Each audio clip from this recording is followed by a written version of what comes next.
Hello everyone, Bashar here. We are together with one more raid video.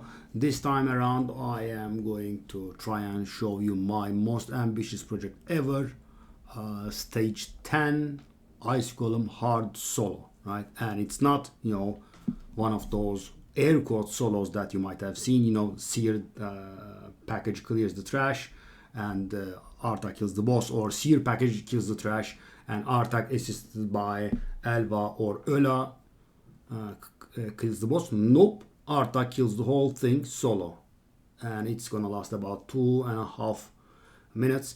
But no, be warned, I'm not into that fancy video editing stuff or anything. Right? I'm just going to record this now, so there is a chance we could die. Don't laugh, because Ice Golem is one of the nastiest places in the game.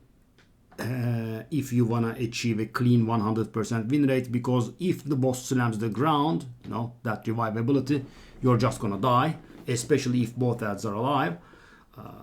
So that getting triggered is a very, very low chance. But if that happens, you're dead, right? And as you can see, my Artak is rather tanky. So anyway, without much further ado, let's get into it. So what do we use? We use Artak Solo, right? So you could bring one of the foods with an aura that's useful, but I don't like that. I feel like that's a crutch, right? You cannot always achieve it, right? I mean, what if one of my 4 crab champions does not have a useful aura, right? I just wanted to make it work on face value. So we are going to benefit. So I would say, probably goes without saying, extremely gear intensive. Probably you can tell from the pink stars here. Extremely gear intensive and very hard to achieve. If you are going to ever attempt this, even imagine to attempt this, get ready to use, all of your best glyphs, 10,000s of energy in the form of ascension, both accessories and artifacts. And I would say probably you need the soul, right? I would say if you grab that, let's get this out of the way. If you grab that 5-star soul from the past, if you have a 6-star, it's going to be extremely helpful. It's going to be of much use.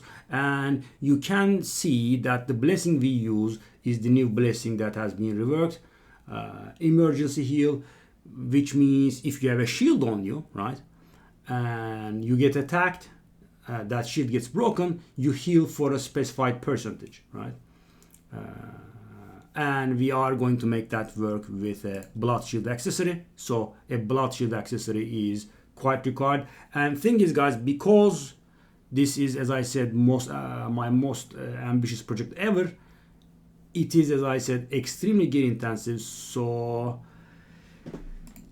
anything below this would die. And by the way, I haven't discussed this, but we will see.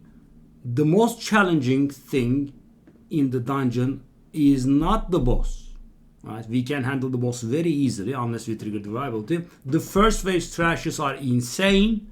There are 500,000 HP 2 Santas in the trash, and there is a guy that buffs increased crit rate. They are dishing out damage insanely. I would say there is nothing that hits harder in the game, maybe.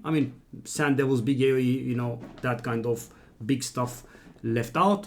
They are hitting extremely hard. So the challenge is to survive them, right? The first trash wave. After that, it's easy. So let me show you my stats. And Live Arena is going to come into it, right? It's not possible without Live Arena.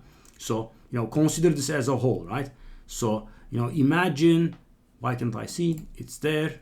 So imagine this character is built like that, right? So you have to achieve something close. So 115k HP, insanely high, 5.5k defense-ish. Again, insanely high. The survival capacity is extremely high. We have 230 speed. We could use a little more.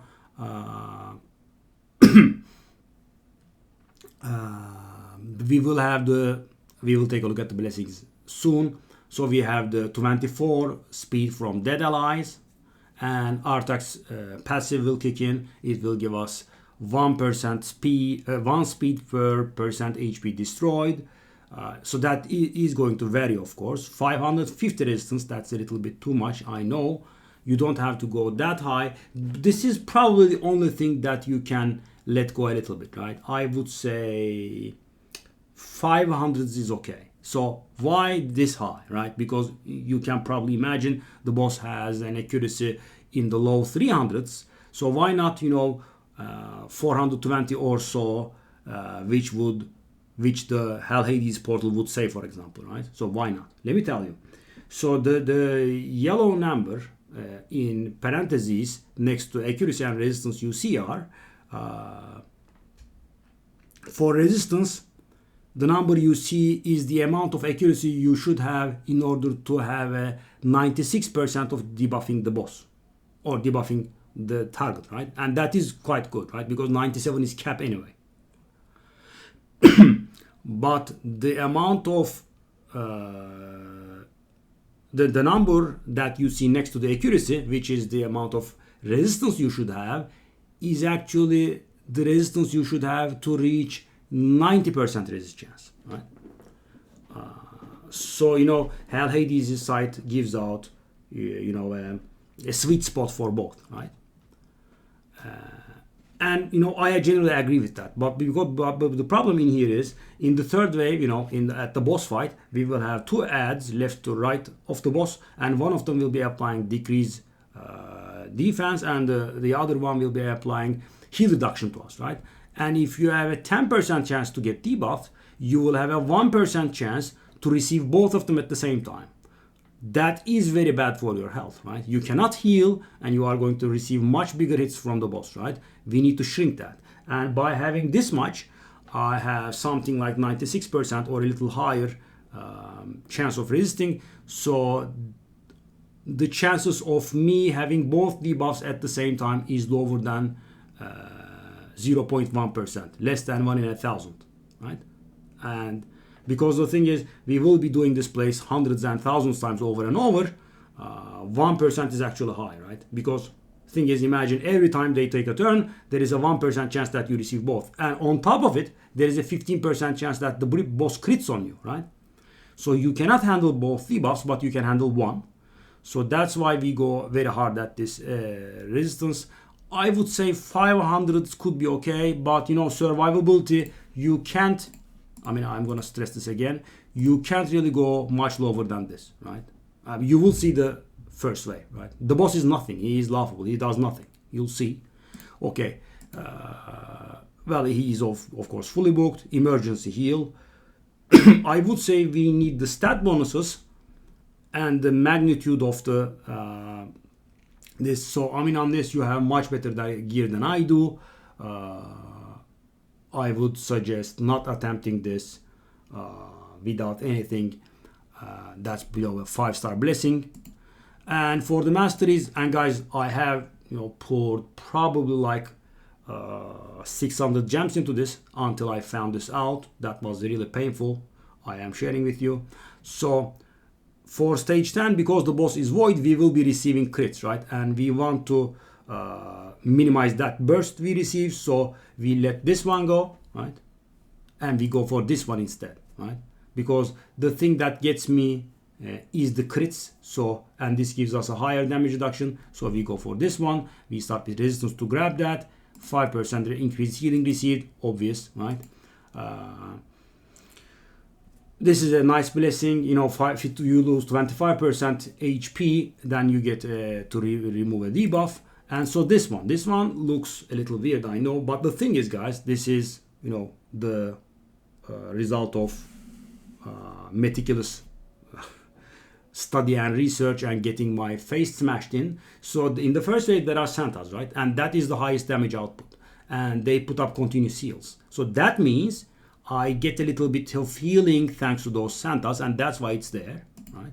Because I don't really want 16 accuracy, right? Or 12 accuracy. I can handle the accuracy. So this is very good, right? Because, we put up those HP burns, right? And we trigger them, they expire, we get a little more turn meter, so we get to play more. This is, of course, a classic. It's one of the best masteries in the game, right? Reduce our damage taken over time. This one gives us more stats. Yeah, So it doesn't give us too many stats because we are going to have regen. But for example, I'm using Stone Skin. It gives me a little bit bonus from Stone Skin. This is useless on Artak anyway. This is to make our life a little bit easier against the trash for the turn meter reduction. This is obviously a must, right? Increased duration of the HP burn. This is another solo champion must ability. Gives us 24 whopping speed. And so this one is okay for extending HP burn durations. Because we don't have any other good, so we can grab this one. We are solo, it doesn't help. We are solo, it doesn't help. So the only thing that we can get is this one. And you know, because Artak's A1 can extend the duration of HP burns, there is a little something we could get out of this. Sadly, guys, so I had thought I had arrived at something very smart by doing this. I thought I would counterattack and I will renew my shield and then emergency heal trigger a second time. There is no such thing. Emergency heal can trigger only once each time you take a turn. So I take my turn, I hit the enemies, I get my shield on me, they hit me, my shield gets broken, I get healed, and then I counterattack and I get another shield, and that shield being broken does not trigger emergency heal because I have not taken my turn and refreshed my emergency heals working, right? So that's sad, it doesn't work. And finally, this is the thing that makes the build work, because you might have noticed I am a little bit slow for a solo champion, and all of this, almost all of this, is investment towards the first wave, guys. Everything else is going to be very negligible, you'll see. So in the first wave, I need to take a little more turns so I can recover from the hits from the Santas, right? And that is exactly what this does, right? Because we put up the heal, we put up the damage, we put up the debuffs, we gain increased turn meter fill rate, and then with the passive kicking in and with the Spirit Haste, we can play at something like a 3-to-1 ratio. Okay, so that is enough, I guess. And let's go. Stage 10. So the setup is, guys, extremely simple. I'll just show it to you. The setup is only needed because the AI is actually starting with the decreased attack ability, and you want to start with the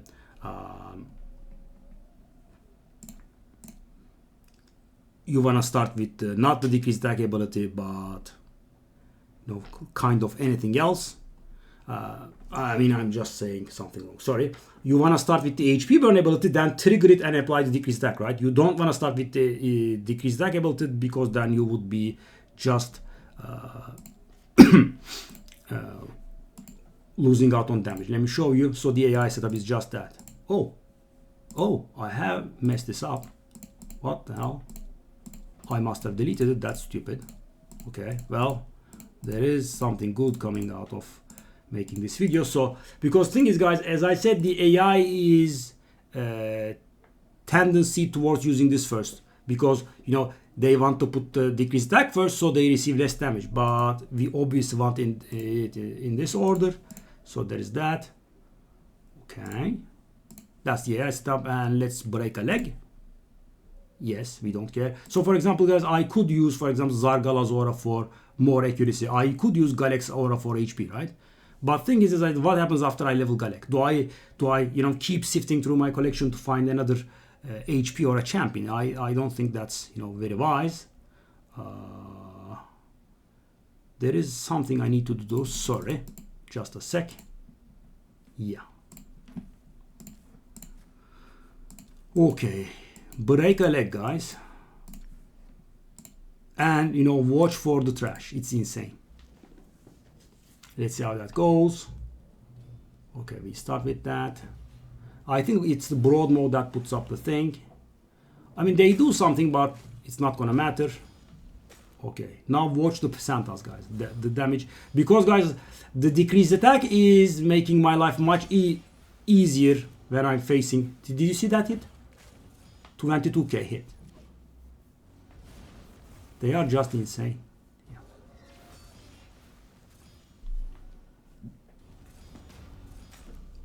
$22K normal hit, guys. And take a look at the other guys. He hit for 3K. 2K, 3K. And these guys are hitting for 20K. 20. And guys, if that were a crit, that was going to be 33K. Okay. We don't mind about the revive. We don't mind about the unkillable. Artak just dishes out way too much damage for them to handle. This was a bad wave 1 though. Let me tell you. That was a bad wave 1.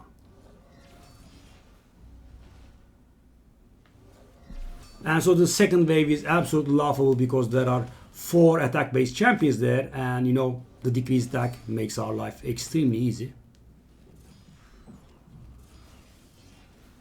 We don't care about any of those. The unkillable is gonna come up, yeah. So thing is, guys, because I already killed them, you know, relatively over time, I don't really mind if they receive the unkillable, right? I will be ready to kill them when it expires. I mean, it's not like that's going to make me waste a lot of time. See?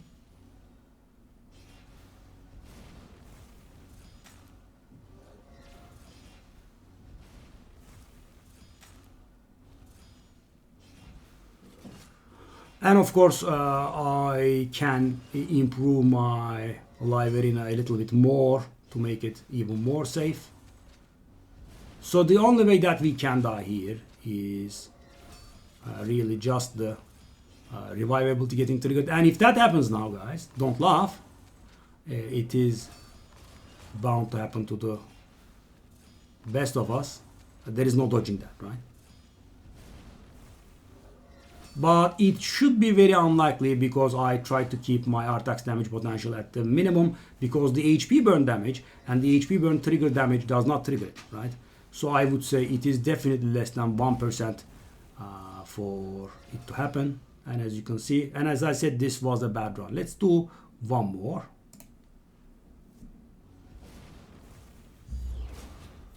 So the initial stuff being done by the food does not really matter. It's not relevant. The decreased defense, whatever, is not relevant. So the thing is to survive the Sentas, guys. 30K crit. Good on you, buddy. And thing is, guys, they can crit back to back, right? And it is not that unlikely. It's a little above 2%. Casual 23K.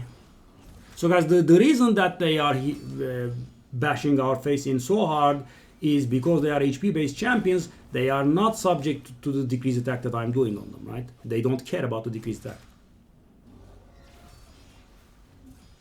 And as you can see, guys, the decrease, the unkillable does not really make me lose too much time here.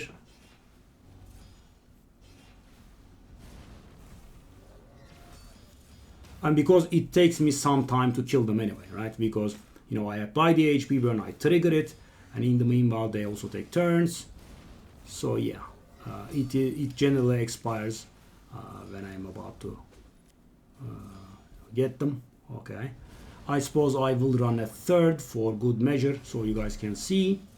But as I said, guys, I would suggest not attempting this without the 5-star soul.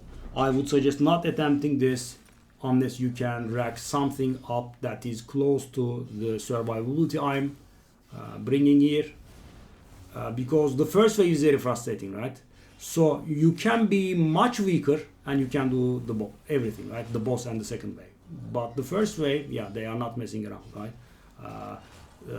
So, you know, let's say you are 10% less survivable than I am, right? And if you are familiar with the concept of EHP, I have around 700,000. And guys, to put it into perspective, really squishy nukers have below 100,000k EHP. And EHP is a measure of how survivable your character is. It takes into account the defense, the damage reduction from the defense, and it combines it with HP, right? And okay, I said I will run one more, right? Let's see.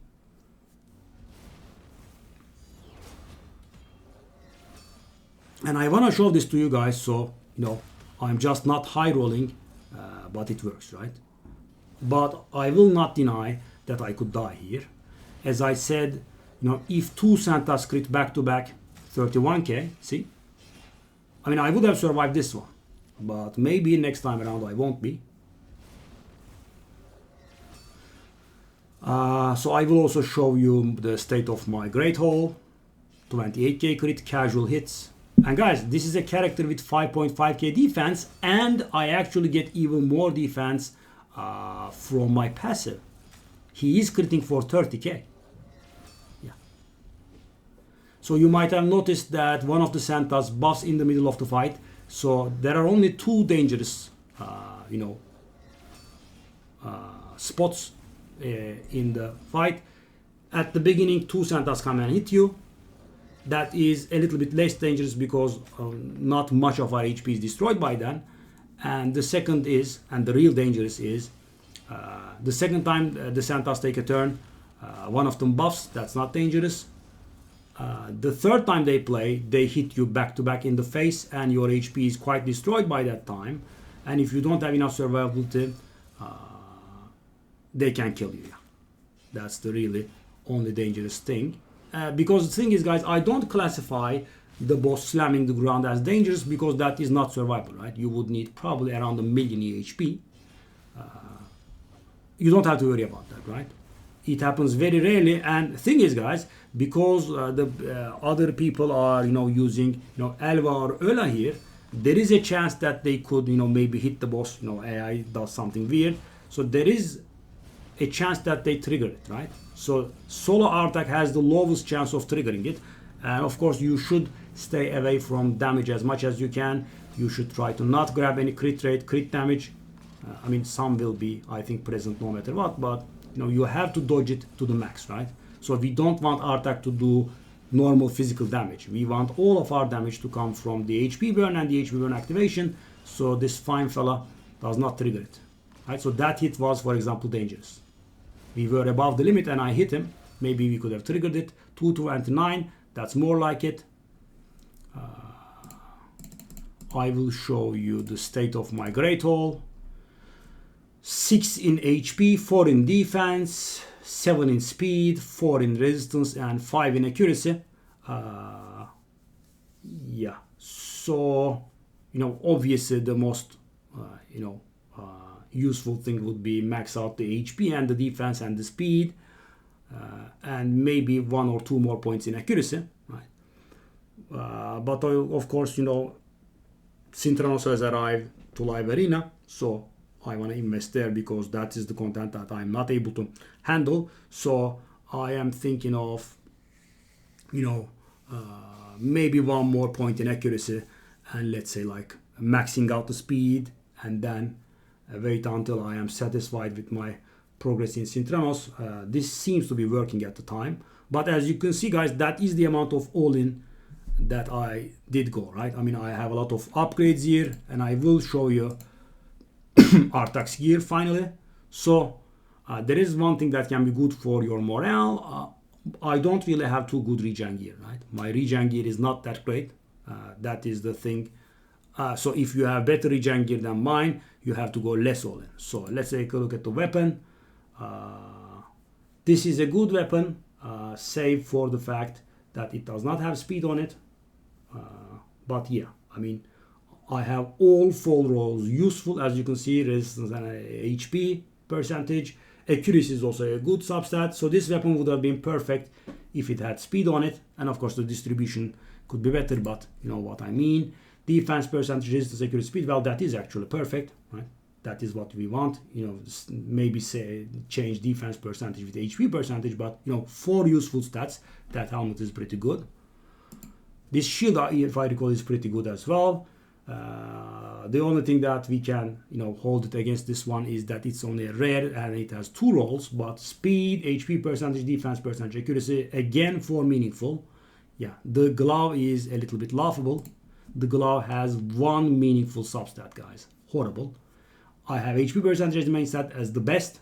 Speed, double roll, excellent, and all of the rest do nothing. Crit damage, which is actually harmful to me, right? I don't want it. because it could trigger the boss, right? Flat defense, yeah, I mean, it does something for the percentage attack, waste. And I have combined it with stone skin pieces. Again, we have flat HP there that is not useful. Should have been accuracy, I think. And I'm not sure if you are paying attention, guys, but the glyphs are either 5-star glyphs maxed out or 6-star glyphs near perfect. That is what you need to achieve this. We have this boots. This is pretty great. I mean, a speed boot wannabe. It's actually packing a whopping 40 speed total, right? It's no different than a 5-star speed boot. 23 plus 5 plus 12 from the Ascension. The crit rate is not something we want, but we can't have everything. I mean, would have been better if it was accuracy for sure.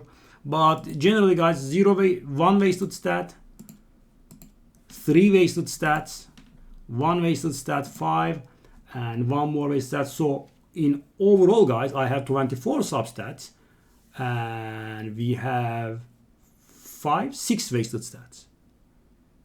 So that could be a good point of view. What we want is HP percentage, defense percentage, speed, accuracy, and resistance. Everything else is useless. Okay, and as you can see, guys, I am ascending the flat stat stuff as well, right? And there is only 1 wasted roll there, but it kind of makes up for the wasted roll by being a stone skin piece, and it gives me 15% defense. Pretty good. So that roll and attack can be predicted as that one. That sadly that's a bad amulet actually. I don't have flat defense in there. I would have liked to, because attack and crit damage both are useless. And finally, I have this shield accessory. A shield accessory is quite a must, and we are obviously missing speed here. That would have been so great, right? But you want a shield accessory so the emergency heal can work. And yeah, that is what I've been able to come up with. And I will show the final stats to you again. Where is it? Yes, there it is.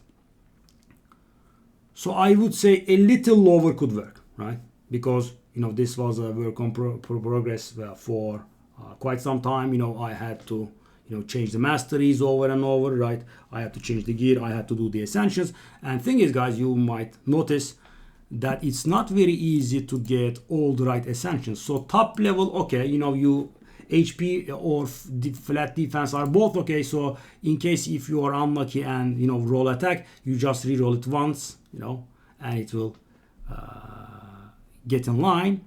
And same goes for these two, right? But this one, for example, you want accuracy or resistance there, right? And these 3 are horrible, right? I had to use like 50 dust on this glove. And the thing is, the most annoying thing is, it was my worst piece, so it was very frustrating. But finally we got the HP percentage, and as you can see, the character quite works like that. So it is, as you can see, achievable, but a lot of work is required. You need to work on your glyphs, you need to work on your live arena, you need to work on the gear. So all in all, very big investment. But guys, as I said, very acceptable duration too, right? 2.5 minutes, and with the what's the name, super rates being here. So guys, I mean, the people with that utilize seer here get a duration of about 1 minute, right?